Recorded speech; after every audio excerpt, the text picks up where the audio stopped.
Hi, Atlas. I hope that you're doing well. I hope you're having lots of fun on your cruise. You got to tell me all about it whenever you get back.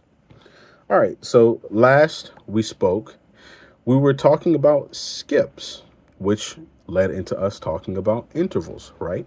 Remember, an interval is just the space between one letter and another letter.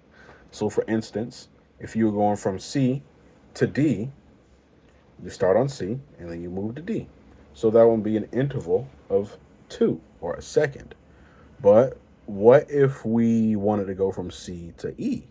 Well, we start on C, and even though we're skipping over D, we aren't necessarily using it. We do still have to pass through D in order to get to our E. So we would consider that an interval of three or an interval of a third, which is the same as the skipping that we've been going over in our Starlit Melody.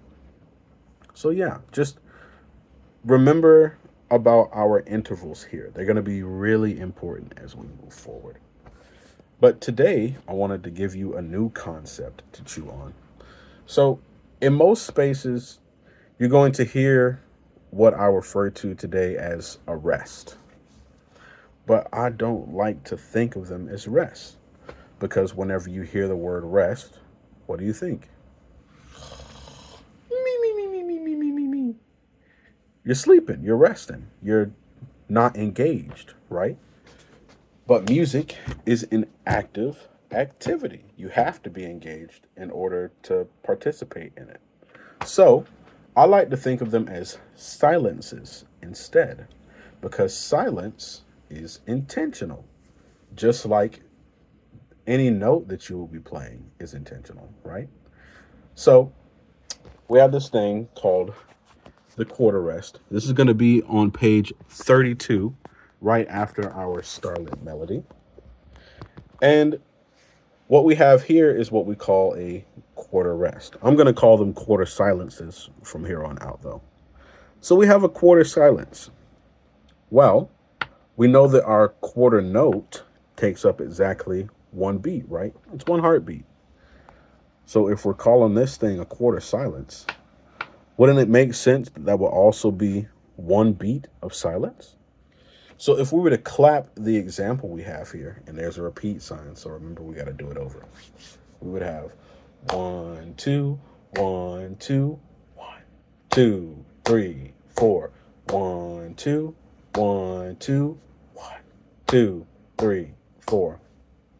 Pretty straightforward. Makes a lot of sense. So in our piece here, Ein kleine Nachtmusik, which is a very famous piece by the famed Mozart. I'm actually about 90% certain that you've heard this before somewhere, maybe in like a commercial or in a trailer or something. It is exceedingly popular. But in this song here, there are going to be quite a few of these quarter silences. So while you are going through and playing them, just make sure that you circle all of your quarter silences, first of all, so that they pop out to you whenever you're reading. But make sure that you're only holding that silence for one beat. They work just like a quarter note, except there's no sound happening instead of sound. Anywho, I'm going to give you this to work on. Remember, we are still working on our scales. So I want to hear your C major scale, your G major scale, and your D major scale as well. And we'll talk about them a little bit more at length next time. All right, buddy. You have a great time, and I'll see you soon.